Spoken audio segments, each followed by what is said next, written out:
Everybody? So, sorry about that. I'm going to say too much in too little time again.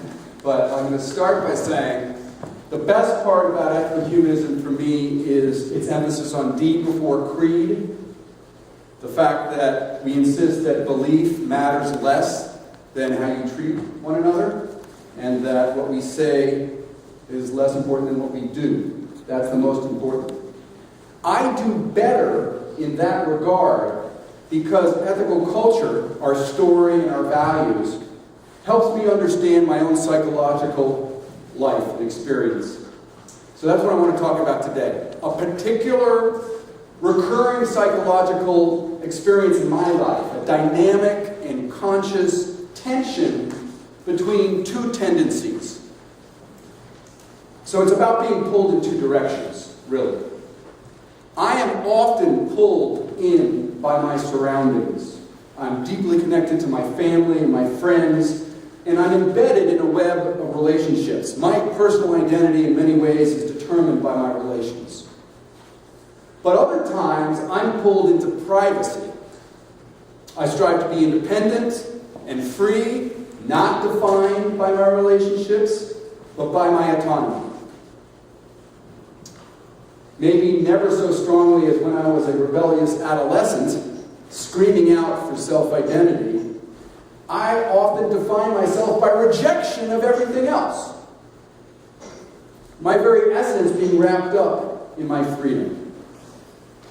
Now these two pulls, if you will, affect who I think I am, my personality and my identity. On the one hand, mutual interrelatedness, and on the other, this autonomous individualism. Both of these matter to me a lot. These were central to my master's thesis way back in 1985 when I was at the University of Kent. When I first heard about ethical culture 10 years after that, in 1995, these two aspects of identity were a part of Felix Adler's approach, and they were familiar to me and they reassured me. So I'm going to explore these two tendencies as well as how Felix Adler processed them.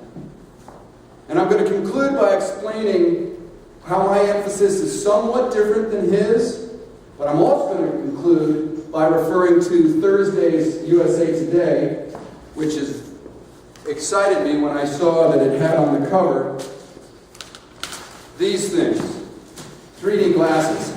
I don't know how many of you have worn 3D glasses before. Yeah. Now, these are not the 3D glasses that you wear at the movie cinema. They are the 3D glasses that were worn on the cover of the USA Today, so I'll explain what the connection is at the end.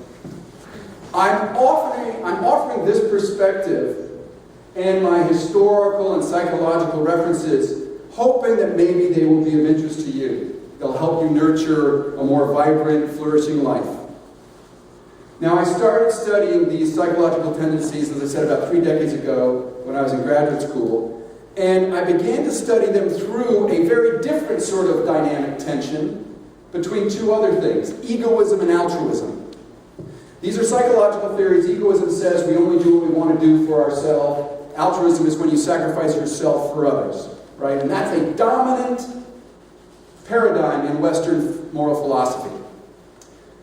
What I found was that ethical dilemmas were often portrayed as a conflict between egoistic self-affirmation versus altruistic self-sacrifice. It might be framed in as simple as a question as, should I eat this apple myself or give it to somebody who's more hungry? And this type of framing usually assumes that ethics is all about balancing myself versus the selves of others. So it's not surprising that this model dominated a lot of Western ethics because our U.S. culture is so dominated by individualism. John Dewey explained it this way. He said, theories about egoism and altruism grew when thought was decidedly individualistic in our culture. And theories were formed in terms of individuals who were supposedly naturally isolated individuals, and that the social arrangements were both secondary and artificial. So this dominant individualism created this assumption that either I'm doing things for myself or for others and sacrificing myself. So you get that dynamic? That's the dominant one that I saw moral philosophy dealing with. But in my studies, I saw that didn't explain everything very well. So I took the example of a father who runs into the ocean to pull out his drowning child. Now, if you're stuck in the egoism or altruism paradigm, you're either going to say that father did that because how could they not? They would have felt terrible had they not saved their son. So it was basically for themselves. Or people will say, no, he's sacrificing himself for his son. Neither explanation seemed right to me. Egoism and altruism can explain a lot, but I think there was a different dynamic at play in that little example. Rather than thinking of this as an example of the interest of the father or the interest of the child, or even a combination, I think it's appropriate to say more that the father was simply acting as a father does towards their child. That the father was being a father, which only makes sense in the context of a web of relationships. Now, as I wrote this master's thesis, I explained it in part by referring to Arthur Koestler in a book he wrote called The Ghost and the Machine. Koestler explains that the elements of reality are simultaneously two contradictory characteristics. Depending on how you look at things, everything can be a part of a bigger whole. It can be a part of something that fits in, so this microphone is part of an audio system, or the thing itself is a whole in and of itself. This mic is a mic in and of itself, independent of all else, that it's autonomous. So one example he uses is a biological cell, which is a thing in and of itself. It's got a membrane, but it also is related to, let's say, an organ, like the liver. And the liver is an organ in and of itself. It's a whole, but it's part of an organism. The human being. The human being is a whole in and of itself, but it's part of the greater social whole. So Koestler said both of these characteristics are a part of everything. He said the characteristics of wholeness and partness, if you will, can appear more dominant one time or another, depending on the context and time.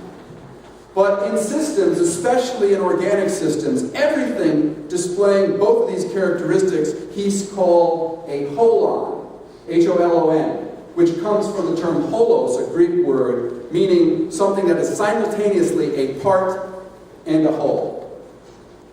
Now, back in 1985, this concept grabbed me, especially when it was applying to human experience. Koestler said that human beings are holons. They're simultaneously both wholes, independent and autonomous, and at the same time we're parts of a larger whole, dependent on it. We're part of families or professions or countries or religions. And psychologically, these connections create who we are. But at the same time, we're separate from others. Only I know what it's like to be me. There's an autonomous nature to my experience. And Koestler described the human being as a holon like this: a Janus-faced entity who, looking inward, sees himself contained, unique whole. Looking outward, sees as a dependent part. His self-assertive tendency is the dynamic manifestation of his unique wholeness, his autonomy and independence. Its equally universal antagonist is the integrative tendency, expressed in part by his dependence on the larger whole to which he belongs, his partness. So we have these two feelings in life of wanting to be separate and wanting to be integrated at the same time. I'm going to give you some historical manifestations just for illustrations. This is an impressionistic overview. It's not sort of proving a point. But there are historical narratives that reinforce I am autonomous or reinforce I am a part of a web. So regarding interrelatedness, I'm going to call on an icon of Western civilization, Socrates. Now you might think, wait a minute, Socrates is this rebel. Why wouldn't he represent the autonomous individual? Well, Socrates didn't think of himself as autonomous. He didn't think of himself as separate from his cherished city-state of Athens. When he was found guilty of corrupting the youth of Athens, he refused to leave. He could have escaped. That was typical in Greek times. But he said no. He said, I am my most essential self, I am a gadfly that alights on the lazy thoroughbred horse of Athens to get it to get up and be its great self again. That's who I am. That's my nature. And if he chose to leave Athens, he would leave himself. Banishment would really mean that he would disappear, because he saw himself as a part of the greater whole city-state. The mortal enemies of Athens would agree. The Spartans thought you were what you were by virtue of your being part of the Spartan army or the elites. If you died in battle in Sparta, they considered that being in your self-interest, as long as you died with a wound in your front and not in your back. Because that means you died as a soldier, and that was in your self-interest. You see how odd it is to talk about self-interest in terms of death? But that's because you fulfilled your role. This is a dynamic that pervades medieval cultures of chivalry, whether you're Galahad or Lancelot. You are what you are by virtue of your role in a divine drama. You're just acting it out. You're discovering who you are. You're not creating yourself. You're discovering what God laid out for you. Finding your proper place in God's plan is what becoming yourself is. Alasdair MacIntyre, a great philosopher, wrote a book called After Virtue. He describes it this way. He says, the self in the heroic age, and he's talking about medieval culture, lacks precisely the characteristic which some modern moral philosophers take to be an essential characteristic of selfhood. The capacity to detach oneself from any particular standpoint or point of view, to step backwards, as it were, and view and judge that standpoint or view from the outside.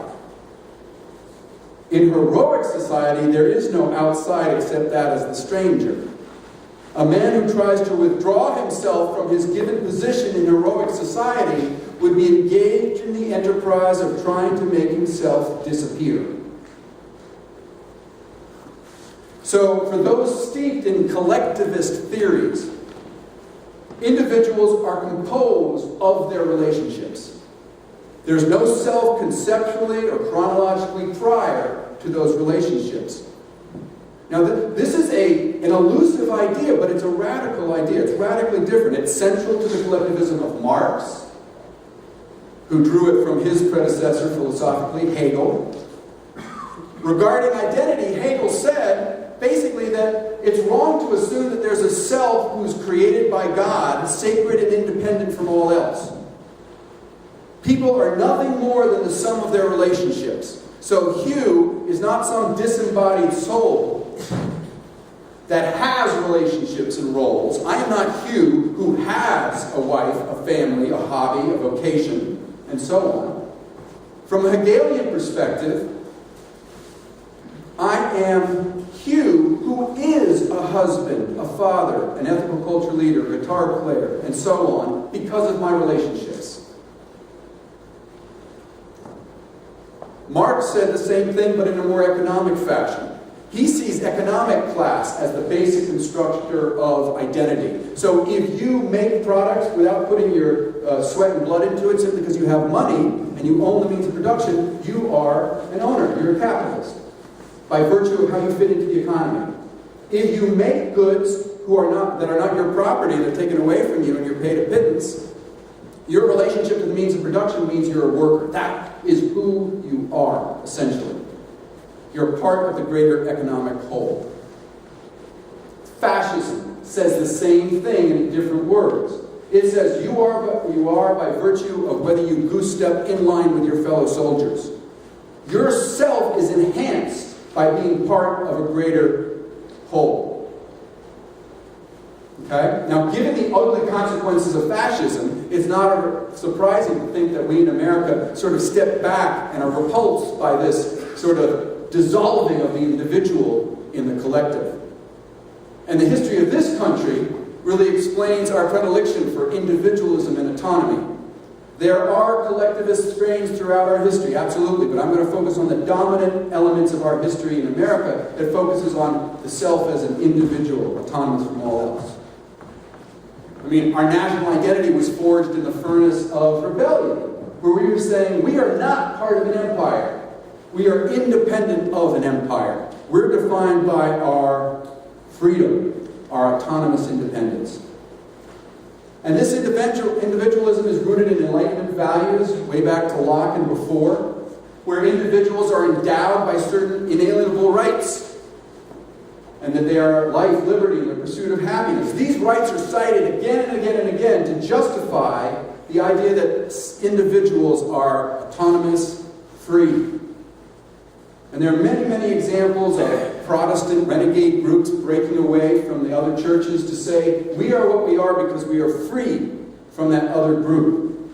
Many Christian thinkers, in fact, drew support for the independence of the soul in the story of Jesus and having a personal relationship with God. You don't need an intermediary church or any minister to be at one with God. You have a personal relationship. That emphasized the uniqueness of the individual. And you can see that in Kierkegaard, who was a Christian and an existentialist. He said the crowd is the untruth. He reveled in the awesome autonomy of the individual that left him in fear and trembling, but with a meaningful life, free to be himself. This is the mark of modern times. This celebration and embrace of the individual is really a huge part of 20th century America. I mean, from the narcissism of Freud to the existentialism of Sartre and Camus, Western civilization emphasized that we're free ourselves, and to free ourselves from the bondage of others, from the bondage of the psyche, from the bondage of God, to express who we are as an individual. Our entire story of the 20th century America is we helped other people get away from dominant collectivist organization that forced them not to be individuals, that took away their freedom. Now Adler, the guy who founded ethical humanism, dropped into our story right in the middle of the 1800s. In 1857, when he came over on a boat from Europe, he was escaping collectivist regimes in Middle Europe saying, you cannot be an individual, you cannot decide what to do, you cannot have labor rights, you cannot change the way Judaism performs itself. So he came over with this sense that individualism was flourishing, and he landed in New York and said, look at this individualism. It's everywhere, and it's not a negative thing. It's helping this country flourish. So for him, individualism was a necessary part of a good society. And this respect for the individual grew in Felix Adler's household because the family loved Lincoln. He was a hero. And Lincoln epitomized to Adler's free labor in a free country, this heady combination of liberty and righteousness. And that resonated also, Lincoln's story also resonated with the Jewish struggle against slavery, against their own bondage. So freeing individuals was part of this ethos of the importance of the individual. You got enough so far? Sorry. Just pouring it in. I urge you to read this over. I'll send it to anybody who wants it. Because the next thing was even more important. Ralph Waldo Emerson, who was Adler's most important influence early in his life. Emerson focused on the importance of introspection and enlightenment. Adler was intrigued by Emerson's belief that if you just looked inside yourself, you could discover all the truths of the universe. That's where truth lay, here, in here. This developed a deep respect for self-examination. Adler wrote, "It's impossible to be an individual, a personality, always in the presence of others. There are times for inner reflection, and solitude is indispensable to development." Sounds like an introvert, doesn't it?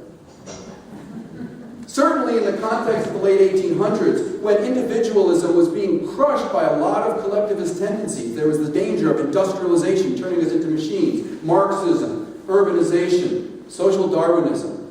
The frame that we have to protect the individual made a lot of sense, and it became a part of ethical culture of our very beginnings.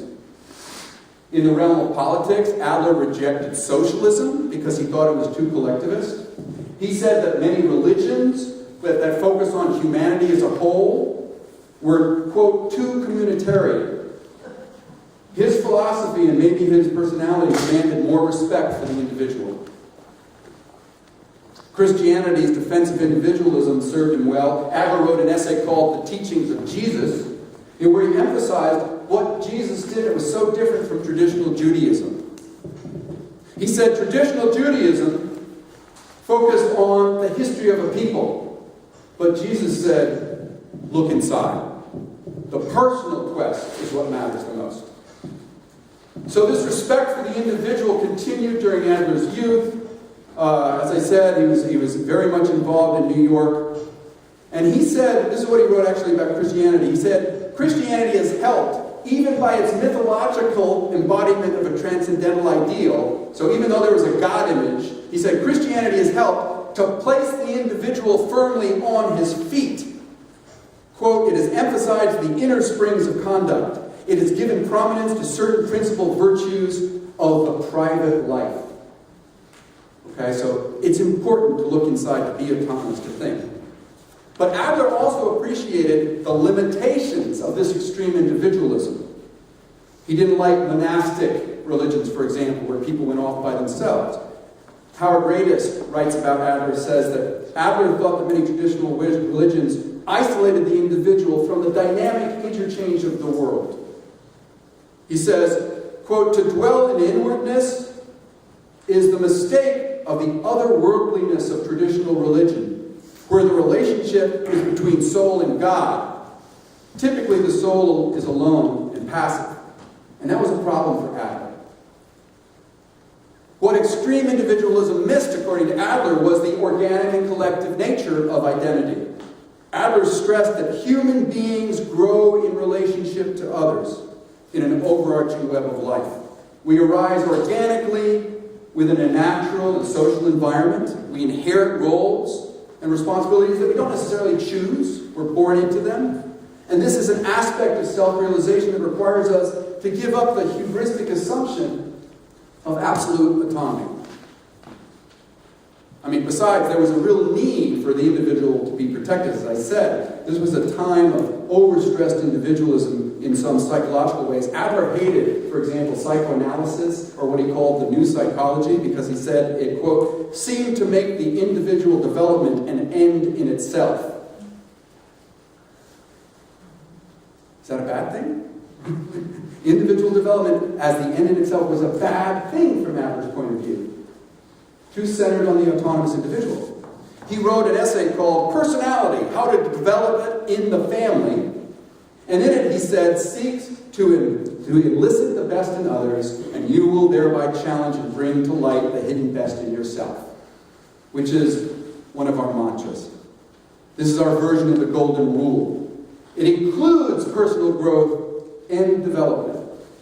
Right? So he's not totally against individual self-development. So Adler appreciates both the individual autonomy and mutual interrelatedness. And in the bustling of the 1800s, it was fundamental for a society. His particular perspective, as well as I think the seed for my disagreement with him, is in three simple Latin words. E pluribus unum. Out of many, one. It's on every dollar bill you have in your pocket. It's on the Eagles banner. Out of many, one. Because I think, given other reading of Adler, he tended to think that you got past individualism once you became at one with a larger group. It sort of implies a resolution to the tension that I'm talking about between these two frames. He tends to collapse individualism, I think, into the collective, more than I'm comfortable with. In a revealing footnote in his big book called The Unethical Philosophy of Life, he says this, worth signifies indispensableness in a perfect whole. No detached thing has worth. Now I'm going to repeat this phrase that strikes me pretty harshly. And again, this is some subtleness going on. He says, no detached thing has worth. That violates my existential dedication to the worth of individuals and the importance of autonomy. I don't feel comfortable making the moral weight of any of us dependent on the greater whole, something outside the individual. Because history offers too many examples where individuals are valued only as they fit into the group as defined by those in power. Right? I mean, you heard phrases, well, yeah, sure, everybody has inalienable rights, as long as they're not slaves. Or, sure, we love everybody equally as long as they love Christ. Or Allah. Or Yahweh. Or, sure, all individuals can get married as long as they're of the same gender. So making worth dependent on this web of interrelationships allows worth to be controlled by those who control the web of relationships. And I think Adler falls into this trap most obviously talking about women. He tries to defend women, as many good Victorian progressives did, but he does so by only assuming particular roles for women. He idolizes women as being morally pure, but then that limits them from fulfilling the ideal that many women wanted. It contributed to the mistreatment of Anna Garland Spencer, who we honor every year at the American Ethical Union Assemblies. She was the first female ethical culture leader. And Adler wanted her to be involved, but he wanted her to do, quote-unquote, women's work. He found her strength, quote-unquote, unwomanly. And he was uncomfortable with the women's demand for rights. He found it a little bit too hard to handle voting rights. So it's disappointing that she left ethical culture in part because of this treatment. I mean, she was involved with it still, but there were limitations. And Adler shows these same limitations when talking about the working class. He says that they have worth as long as they fulfill their proper duties and their vocation. Workers are embraced by him only when they attend to their vocation, quote, at their station. It's way too easy, I think, for elites to proclaim, as Adler did, that everyone has his place.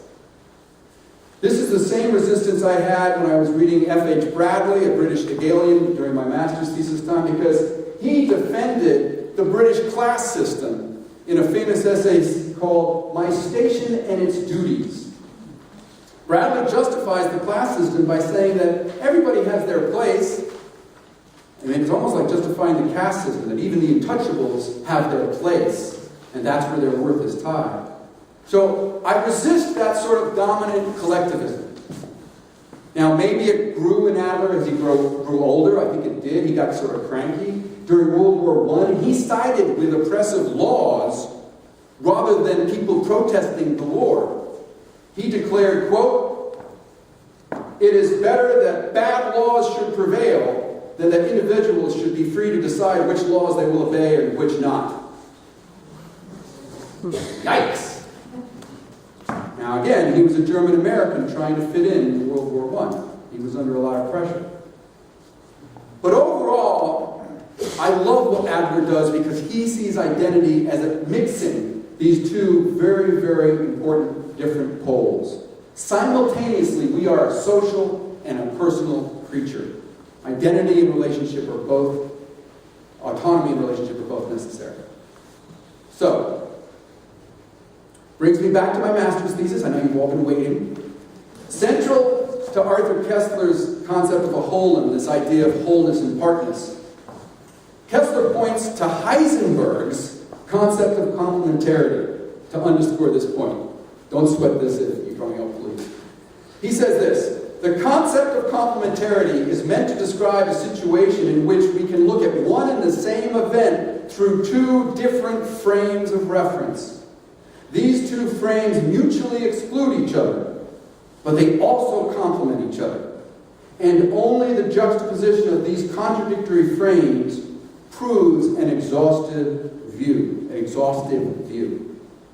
So Koestler says that there are two contradictory frames, which brings me to my 3D glasses. Now, I can't quite tell that I'll be able to read out of these, but I don't think I will. I went into a store the other day and had complimentary copies of USA Today on Thursday. I was very pleased with this. Here you see two contradictory frames. One's blue and one's red. They're held together by concrete glasses. I asked my professor in graduate school whether I should include in the appendix of my master's thesis, and he knew that I was more of a clown than him, so he said, "Well, I wouldn't, but you will." And I'm glad I did, because it's the best thing. No, it's a good thing in my thesis. People actually turn to it. This picture is of the European Space Agency. dignitaries wearing 3D glasses as they watched a satellite land on a meteor 300 million miles away. And they're using 3D glasses. I was way ahead of the curve. Let me briefly explain how these things work. They are not the same as the 3D glasses you wear in the movie cinema. These are different. They're polarized differently. These are really simple. Just do this for me, if you will. Put your finger up about 6 to 8 inches in front of your nose and look at me. And now close one eye and then close the other and go back and forth. And you'll notice that your finger's dancing back and forth, right? Shifting to me. That's because you have two different perspectives in your eyes. Two different angles on the world, which give you different images at the same time. You don't collapse them. They stay separate. What these do is in drawings that have red and blue ink, the blue lens only sees blue ink, the red only sees red ink, so it takes a single two-dimensional image and gives the same sense of two different perspectives at the same time, which creates a vibrant three-dimensional image. Because of the fact that they clash, they are not put together. One is not buried in the other. They do what they do because they are different. So if I've lost you, just take a look at my master's thesis on page 70 afterwards. I've got 3 3D glasses, 3 copies of it, and you can have some fun with that. But the point I'm making is that the images are differently, and they clash together. They offer you a more robust and vital look at the world. Okay? It sounds like a whole-on. That's what I was using it for in my thesis. I don't want to make too much of this silly metaphor. But I do think that when in trying to understand oneself, it's best to appreciate these two competing ideas of I am what I am by virtue of myself and I am what I am by virtue of how I fit into a web. Because I think it helps us understand that without trying to make one the bad guy or the good guy. Because I don't think that's the case. I think they're both important. They're both fundamental. At least this framework works for me. And I'm going to draw on one developmental psychologist who I really respect, Robert Keegan, to give my last point about this metaphor. He wrote a book called The Evolving Self, and in it, Keegan says that we go through life alternating between stages of development that tend to favor one of these or the other. Sometimes we favor the autonomy. Sometimes we favor the integration. Our two greatest yearnings are to be included and to be separate, to be autonomous. And they express ourselves in important aspects of human experience. So resisting the tendency to oversimplify or dissolve the conflict through synthesis, Keegan says that autonomy and interrelation will often pull us in different directions. And for him, and for me, that is, quote, a lifelong tension. I think Adler accepted this tension. He tended to dissolve it in his embrace of the collective. But I think this tension is just a part of life. At times, one is fully embedded in one's relationships, and at other times, one just wants to yell, I am just myself and nothing else. Managing being pulled back and forth is easier if you understand these tendencies. This is a dynamic I've felt all my life, and within ethical culture, it makes sense. Here, there's room for the prickly individualism that drove Adler crazy, as well as there is the collectivism that makes some non-joiners a bit uncomfortable. We can accept both of these tendencies and dive into life. It is in a life engaged with the world, after all, where we can honor both ourselves, autonomous selves, and our relationships. Erich Fromm, the psychologist, explains that a human being, quote, has no other way to be one with the world and yet at the same time to feel one with himself, to be related to others and to retain his integrity as a unique entity, but by making productive use of his powers. If he fails to do so, he cannot achieve the inner harmony and integration. He's torn and split, driven to escape from himself, from the feeling of powerlessness, boredom, impotence, which are the necessary results of failure. I don't want to fail. I want to feel engaged, empowered, and effective. Ethical humanism has helped me manage being pulled in two directions so that I can use my powers productively. I mean, I'm always going to want two contradictory things. independence and integration. Sometimes simultaneously. Sometimes one and then the other and back again. But the trick is using this dynamic effectively. Because ethical humanism is about you and it's about us. Holding them together in a life comfortably swaying back from one side to the other is the challenge. So you have to look at life through both frames. The two frames of autonomy and relationship both need to be embraced because we're both autonomous and related. We want to be independent and integrated. And for me at least, accepting these two contradictory impulses has helped me live a more meaningful, loving, and engaged life. Thank you.